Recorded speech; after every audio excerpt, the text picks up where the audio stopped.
इस एपिसोड की शुरुआत उसी सीन से होती है जहाँ पर एम्परर यानफेंग ने अपनी 9 ड्रैगन टेक्निक को एक्टिवेट कर लिया। उनके कुछ गोल्डन ड्रैगन सीधे रुलाई के पीछे लग गए। यहाँ पर रुलाई जैसे तैसे खुद को बचा रहा था क्योंकि वो जानता है कि हेवनली ड्रैगन्स कितने ज्यादा पावरफुल हैं। वहीं पर डाओइस्ट मास्टर उनकी ताकत देखकर कहने लगा कि ओ मैजेस्टी, आप तो एक ट्रू गॉड बनने के काफी ज्यादा करीब पहुंच चुके हो। तब तक एक गोल्डन ड्रैगन डाओइस्ट मास्टर को घायल करने के लिए उसके काफी करीब पहुंच चुका था। तो डाओइस्ट मास्टर ने भी अपनी टेक्निक को एक्टिवेट कर लिया। वो कह रहा था कि बड़ी ही अफसोस की बात है कि डिवाइन ब्रिज अब ब्रोकन हो चुका, वरना आप तो ऑलरेडी एक ट्रू गॉड बन चुके होते।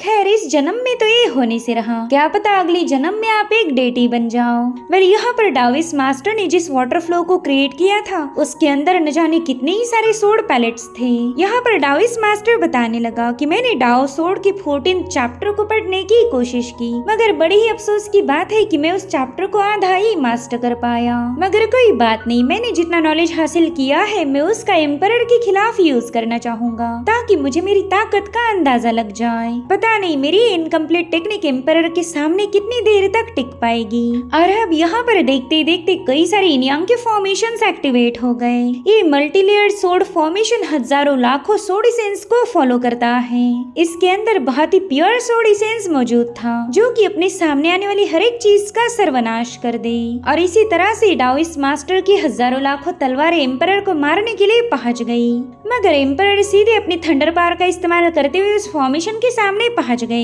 यहाँ पर इनियांग की तलवारों का फ्लो उन्हें मारने के लिए तैयार था, मगर तब तक एम्परर ने अपनी चाल चली। यहाँ पर वो अपने न जाने कितने सारे स्लैशेस को उस फॉर्मेशन पर रिलीज कर देते हैं। हालांकि इस फॉर्मेशन को डिस्ट्रॉय करना आसान काम तो नहीं होगा क्योंकि उन्हें तलवारों ने चारों ओर से घेर लिया था और अब वो इनियांग की तलवारें स्पिरिचुअल बर्ड में बदल जाती है। तो एम्परर ने बड़े ही कुल अंदाज में उन स्पिरिचुअल बर्ड्स को स्ले करना स्टार्ट कर दिया। वो बड़ी तेज रफ्तार के साथ 1 बाय 1 करते हुए इन स्पिरिचुअल बर्ड्स का खात्मा कर रहे थे, मगर ये सिलसिला तो रुकने का नाम नहीं लेता क्योंकि उस फॉर्मेशन ने वहाँ पर और भी कई सारे स्पिरिचुअल बीस्ट को फॉर्म कर लिया था। इसीलिए एम्परर ने भी अपनी सोड इसेंस का इस्तेमाल करते हुए अपनी तलवार से न जाने कितनी सारी गोल्डन ड्रैगन बाहर निकाल लिए और अब उन गोल्डन ड्रैगन्स ने बड़ी तेज रफ्तार के साथ जाकर उन स्पिरिचुअल बर्ड्स पर अटैक करना स्टार्ट कर दिए। थोड़ी देर में वहाँ पर कई सारे एक्सप्लोजन होना शुरू हो चुके थे और फाइनली डाओइस्ट मास्टर का फॉर्मेशन भी कोलैप्स हो गया। हालांकि वो बंदा खुद ड्रैगन की चपेट में आने से पहले ही साइड में हट गया। यहाँ पर एम्परर ने अपना डोमिनेंस साबित कर दिया था। उनके ड्रैगन्स को कोई भी टेक्निक सप्रेस नहीं कर सकती। अगर ये 1-on-1 मुकाबला होता तो एम्परर ने कब का ही डाओइस्ट मास्टर को हरा दिया होता, लेकिन बदकिस्मती से मास्टर रुलाई भी वहाँ पर मौजूद है और वो तुरंत ही एम्परर पर सेकंड अटैक करने के लिए रेडी हो गया। उसने यहाँ पर न जाने कितने ही सारे बोधी हैंड्स को फॉर्म कर लिया था।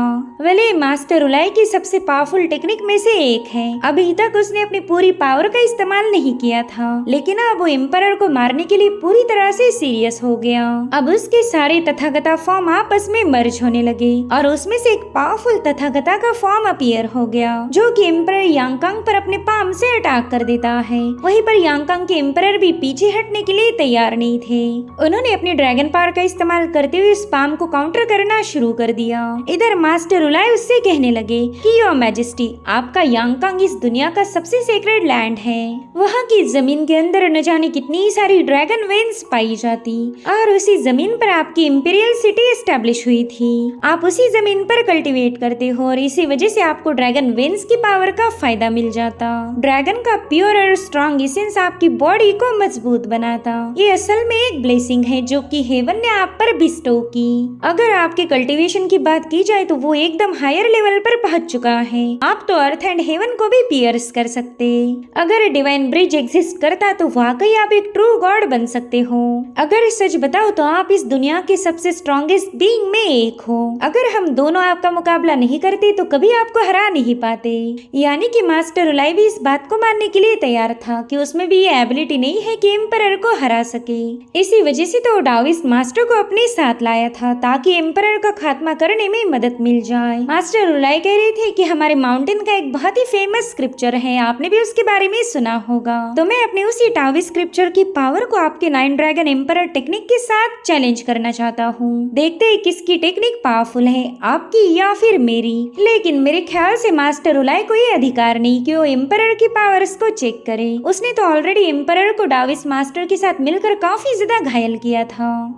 ये दो लोग थे और एम्परर अकेले, तो ये मुकाबला किसी भी एंगल से फेयर बिल्कुल नहीं था। मगर ये बात रुलाई को कौन समझाए, उन्होंने तो ठान लिया था कि वो एम्परर का सर्वनाश करेंगे। और उतने में ही रुलाई ने अपनी अल्टीमेट टेक्निक को एक्टिवेट कर लिया। उस मूव के ओपन होते साथ ही एम्परर को अपने सामने कई सारे हेवनली आईज नजर आने लगे। एक के बाद एक गोल्डन आंख ओपन होती जा रही थी और अब उस हेवनली टेक्निक का सारा प्रेशर एम्परर की बॉडी पर नजर आने लगा।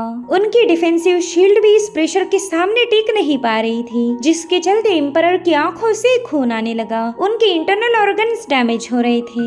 उन्हें अपनी आंखों के सामने रुलाई के गोल्डन फॉर्म्स नजर आने लगे और वो काफी ज्यादा थे। इन सभी फॉर्म्स का हेवनली प्रेशर उन पर गिरता जा रहा था और वाकई मास्टर रुलाई की इस टेक्निक का कोई जवाब नहीं, ये काफी ज्यादा भयानक थी। सो ये थे लाई ग्रेट स्क्रिप्चर के 20 हेवंस फॉर्म। वेल यहाँ पर बस ये फॉर्म्स ही मौजूद नहीं थे, बल्कि रुलाई ने इसमें डाओ सोर्ड के 14 चैप्टर की सोर्ड टेक्निक को भी ऐड किया था। एम्परर को भी रियलाइज हो चुका था कि मास्टर रुलाई ने उसे मारने का पूरा मन बना लिया है, वरना वो कभी भी ऐसी भयानक टेक्निक का इस्तेमाल नहीं करता।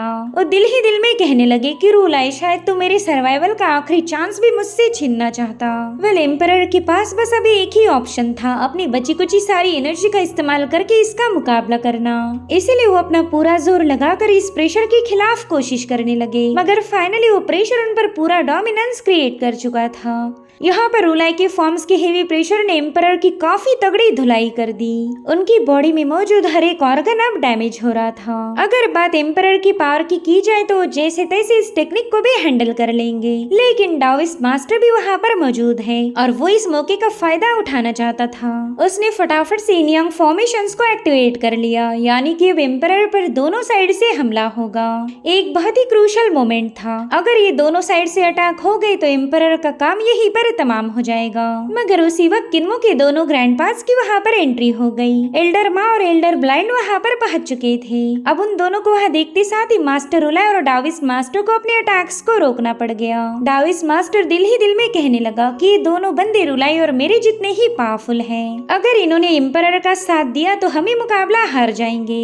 मास्टर रुलाई उन दोनों से कहने लगे कि अरे पुराने दोस्तों से मिलकर मुझे खुशी हुई, बताओ तुम्हारा यहाँ पर आना कैसे हुआ। जिस पर एल्डर ब्लाइंड कहते कि हम तो किसी की तलाश में यहाँ आए थे, लेकिन ऐसा लगता है कि तुम लोग काफी ज्यादा रश में हो, देखो तो कितनी फटाफट से फाइटिंग कर रहे हैं। खैर हमारे इस इंट्रूजन के लिए हम माफी चाहते हैं। अब ये सुनते साथ ही रुलाई ने तुरंत ही अपना गोल्डन पॉट वैनिश कर दिया, वरना वो तो इन दोनों के साथ भी मुकाबला करने के लिए तैयार थे।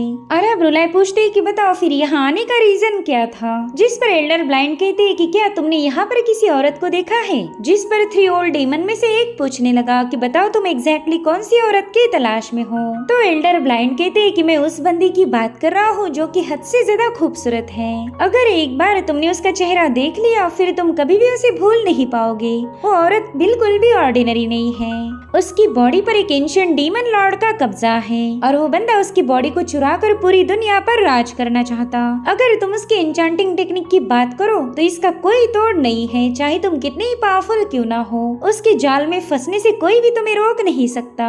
पहला हमें तो लगा था कि हम उस डीमन को मास्टर रुलाई के हाथों से सबड्यू कर सकते और इसी वजह से हम उस औरत को ग्रेट थंडर साउंड सेक के पास ले गए थे, मगर रुलाई भी उसे कंट्रोल नहीं कर पाया और अब वो औरत वहाँ से भाग चुकी है। हम उसी की तलाश कर रहे हैं। अभी सुनकर एल्डर माँ कह रही थी कि इतना घुमा फिरा कर बातें करने की कोई जरूरत नहीं, सीधे मुद्दे पर आ जाओ। तो एल्डर ब्लाइंड ने बता दिया कि मैं हेवनली डीमन सेक्ट के फॉर्मर सेक्ट लीडर टियान शिंग की बात कर रहा हूँ। उसने सीयू की बॉडी पर अपना कब्जा जमाया है। अब ये बात सुनते साथ ही सभी लोग पैनिक हो गए। एल्डर ब्लाइंड कहते हैं कि मास्टर रुलाई और उनके चमचों ने उसे सप्रेस करने की पूरी कोशिश की, लेकिन शायद ये लोग भी उतने पावरफुल नहीं कि टियान शिंग को होल्ड कर सके। अब वो औरत वहाँ से भाग चुकी है। रुलाई को उसे पकड़ने के लिए टाइम नहीं था क्योंकि वो तो एम्परर को मारने में बिजी हो गया। अब डाओइस्ट मास्टर रुलाई से पूछने लगे कि बताओ ये 2 बंदे हैं कौन। जिस पर रुलाई कहते हैं कि इनमें से एक है मेरा एल्डेस्ट डिसाइपल और दूसरा है स्पीयर गॉड। इसे एल्डर ब्लाइंड के नाम से भी जाना जाता।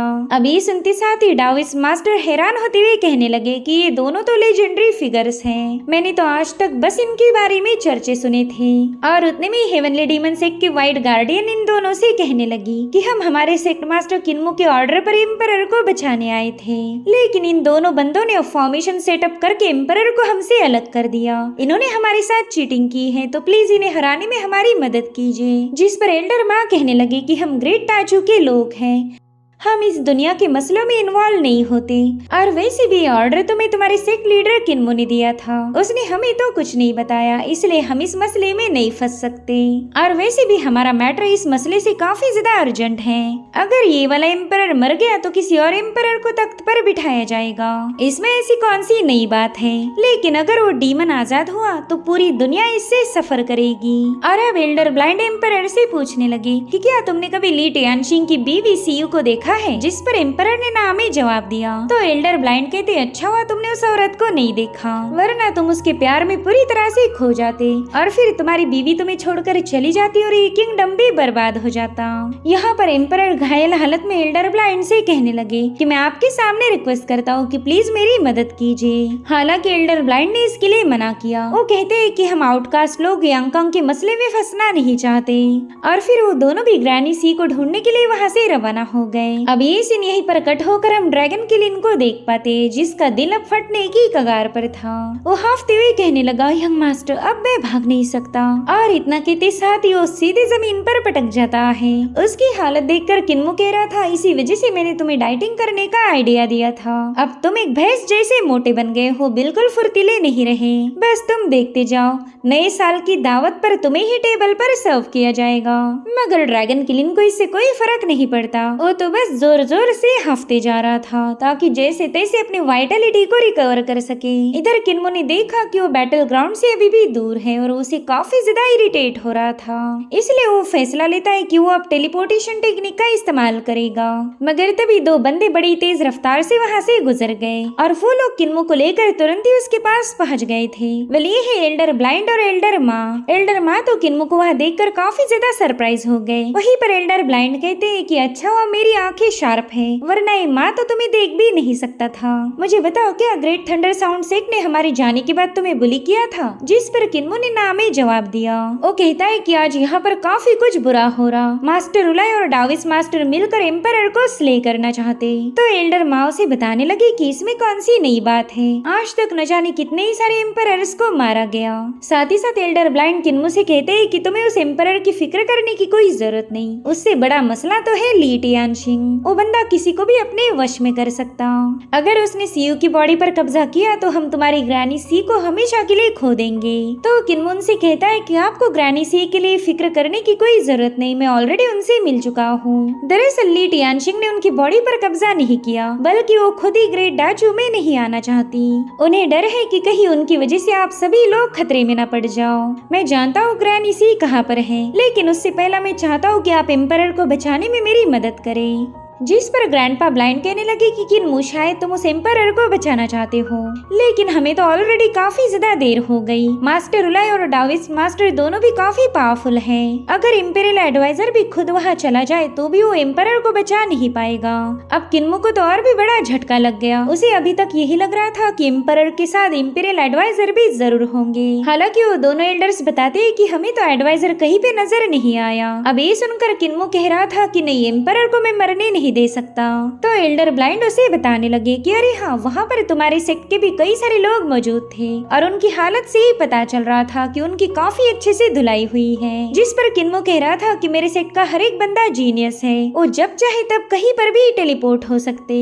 और अब किन्मो ने अपने एल्डर्स को मस्का मारना शुरू कर दिया। वो कह रहा था कि मैं जानता हूँ आप इस दुनिया के अफेयर से दूर रहते, लेकिन इस बार आपको मेरी मदद करनी होगी। प्लीज वहाँ जाकर एम्परर को बचा लीजिए, वरना उनकी जगह पर एक ईवल एम्परर बन जाएगा और फिर वो इस दुनिया में केओस मचा देगा। उस बंदे का अगला टारगेट मैं रहूंगा। वो मेरे साथ साथ मेरे डीमन सेट को भी वाइप आउट करने वाला है। वेल किन्मो यहाँ पर क्लियरली इन दोनों को इमोशनली ब्लैकमेल कर रहा था। वो जानता है कि उसके एल्डर को ऐसे तो मनाया नहीं जा सकता।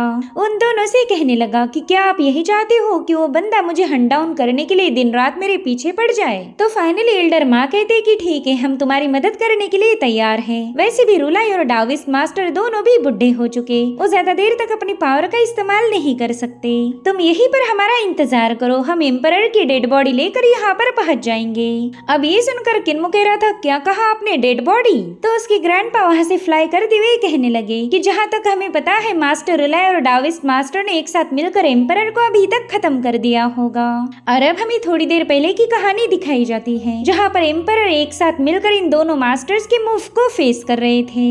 एम्परर की स्ट्रगल देखकर मास्टर रुलाई दिल ही दिल में सोचने लगा कि ये बंदा तो हार मानने के लिए बिल्कुल भी तैयार नहीं। अगर इसकी जगह कोई और होता तो कब का ही मारा जाता, मगर ये अभी भी खुद को बचाने की कोशिश कर रहा है। इसलिए वो डाविस मास्टर से कहने लगा कि अब हमने इस खेल को जल्दी से खत्म कर देना चाहिए, हम एम्परर को बिल्कुल भी मौका नहीं दे सकते। और इतना कहते साथ ही मास्टर रुलाई ने अपने गोल्डन पॉट का इस्तेमाल करते हुए एम्परर पर हमला कर दिया। ये पॉट काफी ज्यादा हेवी था, जिसके चलते एम्परर सीधे जाकर एक माउंटेन पर हिट हो जाते हैं। तब तक डाविस मास्टर ने भी अपनी इनियांग पावर को एक्टिवेट कर लिया। उन्होंने वहाँ पर एक को फॉर्म कर लिया था जिसमें एम्परर पूरी तरह से ट्रैप हो गए। और अब हमें इन दोनों की जबरदस्त तलवारबाजी दिखाई गई। डाविस मास्टर के पास डाओ सोर्ड की टेक्निक थी, तो वहीं पर एम्परर के पास है ड्रैगन की एनर्जी। और यही रीजन था कि इतने घायल होने के बावजूद भी एम्परर डाविस मास्टर का अच्छे से मुकाबला कर रहे थे।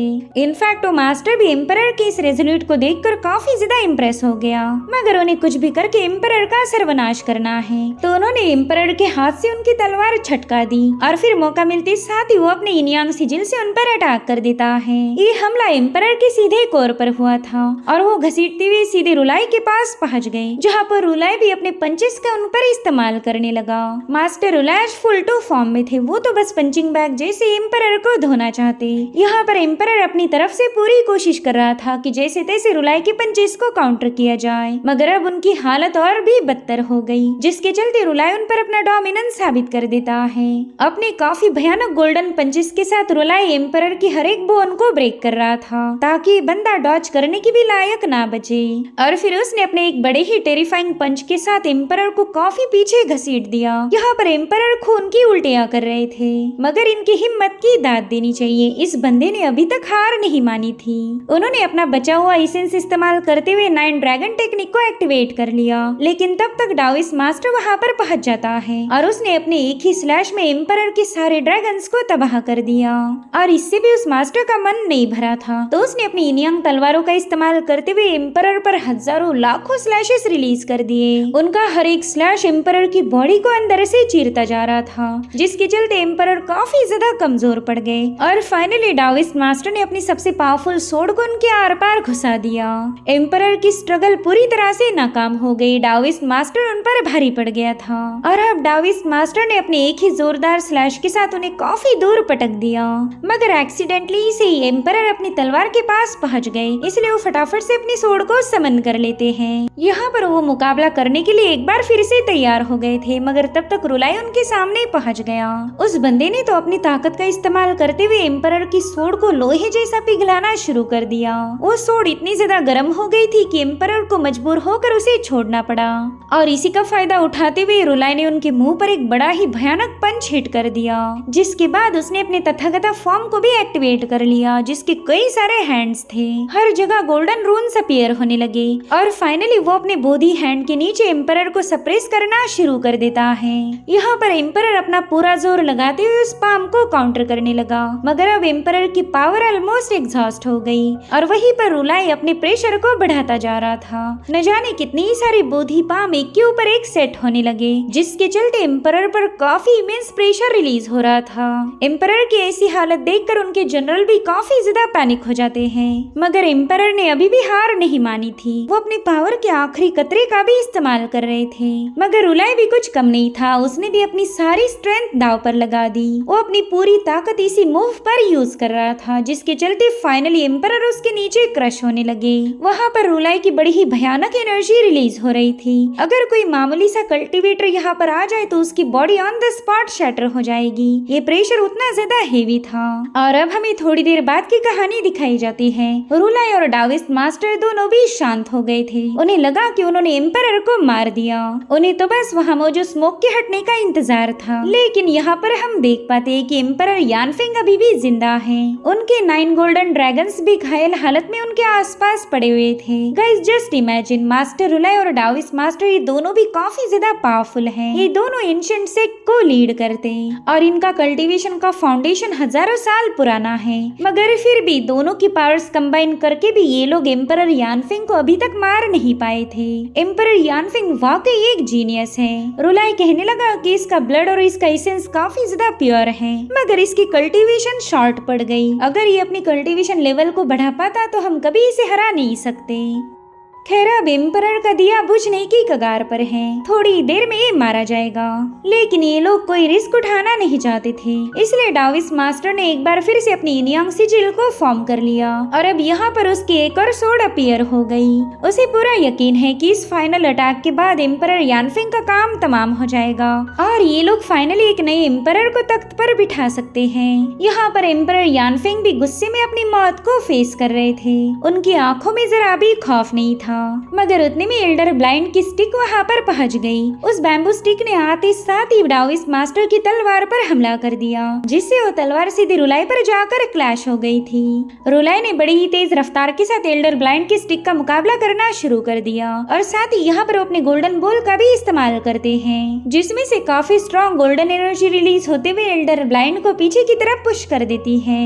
एल्डर ब्लाइंड उससे कहने लगे कि अरे वाह, तुम्हारे पास तो इम्प्रेसिव स्किल्स हैं। मेरे ख्याल से तुमने अपनी कल्टीवेशन को काफी ज्यादा सॉलिड बनाया। अगर पावर्स की बात की जाए तो कुछ ही सालों बाद तुम हमारे विलेज चीफ की पावर को भी बीट कर सकते हो। दरअसल ग्रैंडपा ब्लाइंड ने ये सारी तारीफें इसलिए की थी ताकि वो रुलाई और डाविस मास्टर का ध्यान भटका सके। जब तक इन सभी को ये बात समझ आ जाए तब तक एम्परर यानफेंग वहाँ से गायब हो चुके थे।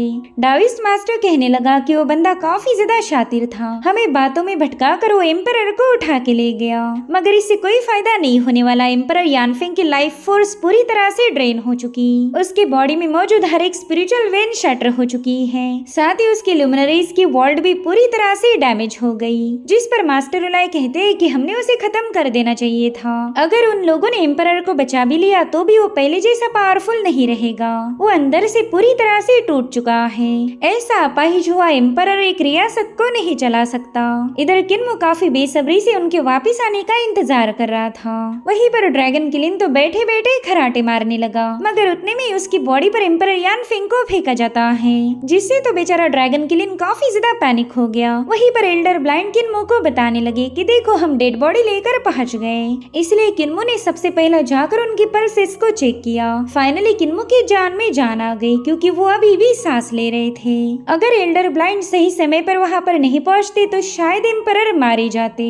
और फिर किन्मो ने अपने डिवाइन सेंसेस का इस्तेमाल करते हुए उनकी बॉडी को अंदर से चेक किया। उसने देखा कि उनकी हर एक मेरिडियन पूरी तरह से शटर हो चुकी, 5 लिमिनरीज की वर्ल्ड भी तबाह बर्बाद हो गई थी और अब एम्परर की लाइफ फोर्स भी उनकी बॉडी से डिसिपेट होने लगी। इसलिए किन्मो ने फटाफट से अपनी पावर का इस्तेमाल करना शुरू कर दिया। अगर उसने जल्दी से इस लाइफ फोर्स को बाइंड नहीं किया तो एम्परर भी हेवनली किंग ल्यू जैसे मारे जाएंगे। सो यहाँ पर किन्मो ने क्रिएशन ऑफ डिमोनिक आर्ट का यूज किया था ताकि एम्परर की सोल को उन्हीं की बॉडी के अंदर फिक्स किया जाए। यहाँ पर एम्परर यानफेंग की सोल स्कैटर होने की कगार पर थी, मगर किन्मो ने उन्हें अपनी क्रिएशन टेक्निक से दोबारा से उसी बॉडी में वापस डाल दिया।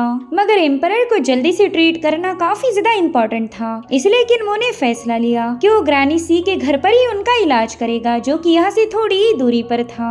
तभी एल्डर ब्लाइंड उससे कहते हैं कि तुम सीधे सीयू के घर की तरफ निकल जाओ, कई सारे लोग तुम्हारा रास्ता ब्लॉक करने की कोशिश करेंगे, इसलिए हम दोनों उन लोगों से निपट लेंगे। तुम बस एम्परर को हील करने पर फोकस करो, वह दरअसल रास्ते में किन्मो ने उन्हें कुछ एलिक्सर भी फीड कराए। इस एलिक्सर से उनकी वाइटलिटी में थोड़ी बहुत इम्प्रूवमेंट हो सकती थी। किन्मो कहता है कि एम्परर काफी ज्यादा ताकतवर थे। अगर उन पर ऐसे ब्रूटल अटैक ना होते तो लगभग 300-400 सालों तक और जी सकते थे, मगर इस हादसे के बाद वो बस एक नॉर्मल बंदे जैसे ही जी पाएंगे। उनके पास अब ज्यादा साल नहीं बचे और किन्मो को इस बात का दुख था। यहाँ पर एम्परर यानफेंग को थोड़ा बहुत होश आया। उन्होंने देखा कि किन्मो ने उन्हें बचा लिया है और तब तक किन्मो सीधे ग्रैनी सी के घर पहुँच गया। ग्रैनी सी उससे कहने लगी कि अरे बाप रे, तुम तो एम्परर को ही अपने साथ लेके आए। कहीं तुम इसके खाल के कपड़े सिलाकर खुद ही एम्परर तो नहीं बनना चाहते? अरे वाह बच्चे, तुम तो काफी ज्यादा एम्बिशियस हो। तुम तो एम्परर को भी बख्शना नहीं चाहते। जिस पर किन्मो शर्माते हुए कहने लगा कि ना बाबा, मेरा ऐसा कोई इरादा नहीं। मैं तो एम्परर को ट्रीट करना चाहता हूँ। एम्परर की बॉडी के अंदर पूरी तरह से कियोस मचा है। हर एक मेरिडियन शैटर हो गई। साथ ही उनके 5 लुमिनरीज के वॉल्ट की एनर्जी भी एक्सप्लोड होने की कगार पर है।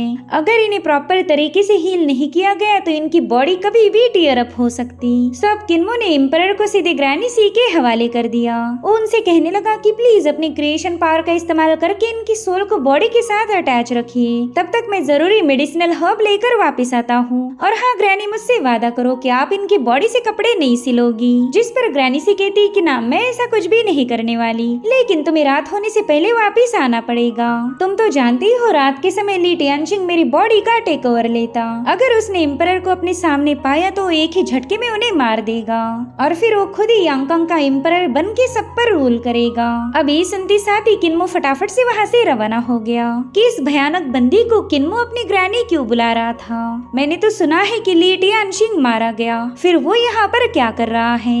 वेल, अब यहाँ पर ग्रैनी सी है या ली टियानशिंग, ये हमें अगले एपिसोड में पता चलेगा। Thank you so much for watching. Bye bye, take care.